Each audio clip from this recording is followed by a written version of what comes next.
Indonesia dianggap sebagai salah satu negara Bicara tentang minat baca masyarakat Indonesia yang terbilang jika dibandingkan dengan negara-negara lain. Bismillahirrahmanirrahim. Assalamualaikum warahmatullahi wabarakatuh. Perkenalkan, nama saya Nur Akila dengan NIM 105431103025 dari kelas PPKN 1B.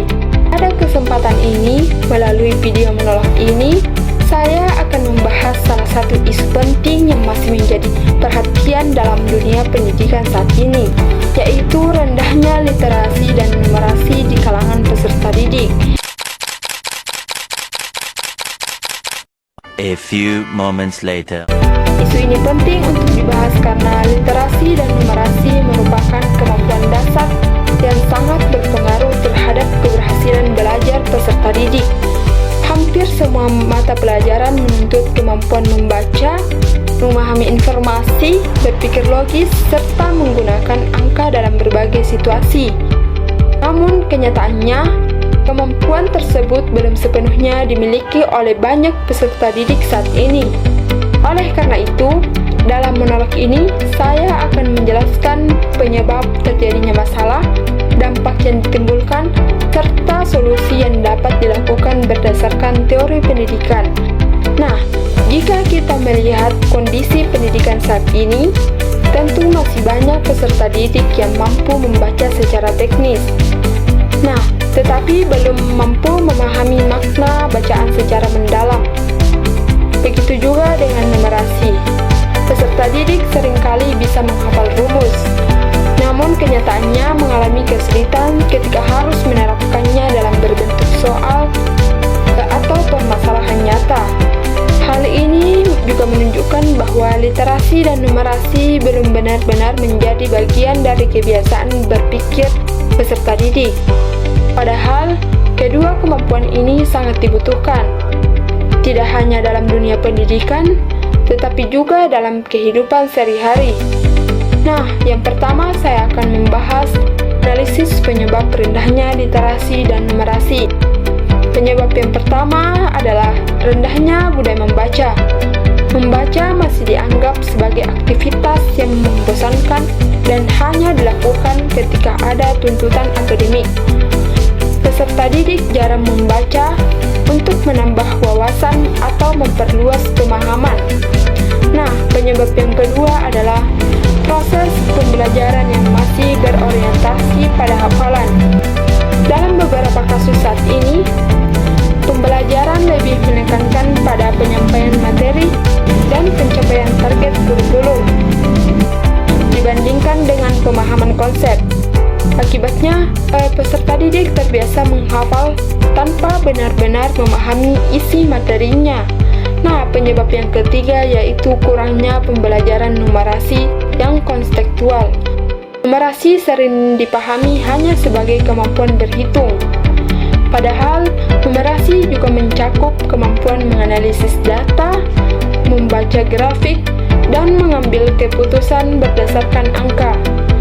Jika numerasi tidak dikaitkan dengan situasi nyata, peserta didik akan kesulitan memahami kegunaannya. Nah, selain itu, lingkungan belajar juga berpengaruh. Lingkungan yang kurang mendukung, baik di sekolah maupun di rumah, dapat menghambat perkembangan literasi dan numerasi di kalangan peserta didik. Nah, yang kedua saya akan membahas analisis dampak yang ditimbulkan. Dampak yang paling terlihat dari rendahnya literasi dan numerasi adalah kesulitan peserta didik dalam memahami materi pelajaran.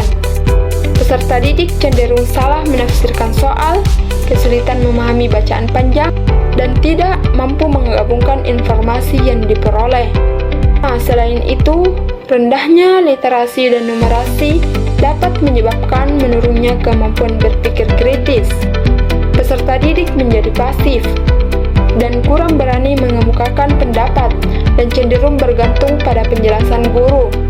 Dalam jangka panjang, kondisi ini dapat berdampak pada rendahnya kualitas sumber daya manusia di masa depan, karena peserta didik tidak terbiasa menganalisis masalah dan mengambil keputusan secara logis. Adapun dampak positifnya, di sisi lain, masalah ini juga memberikan dampak positif secara tidak langsung, yaitu meningkatnya kesadaran akan pentingnya perbaikan sistem pendidikan di Indonesia saat ini.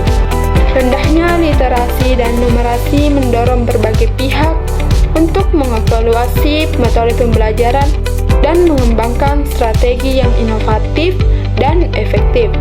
Masalah ini juga menjadi dasar bagi pengembangan program literasi sekolah dan penguatan numerasi dalam kurikulum.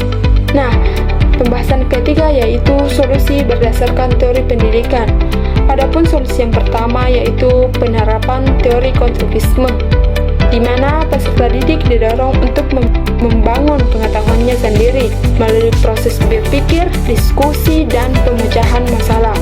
Guru berperan sebagai fasilitator, bukan satu-satunya sumber informasi. Nah, solusi yang kedua adalah penerapan pembelajaran konseptual melalui pendekatan ini.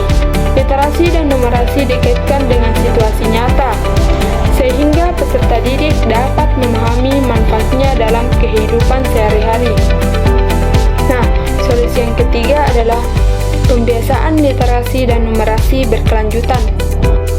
Sekolah dapat menyediakan waktu khusus untuk membaca, melatih pemahaman bacaan, serta mengintegrasikan numerasi ke dalam berbagai mata pelajaran.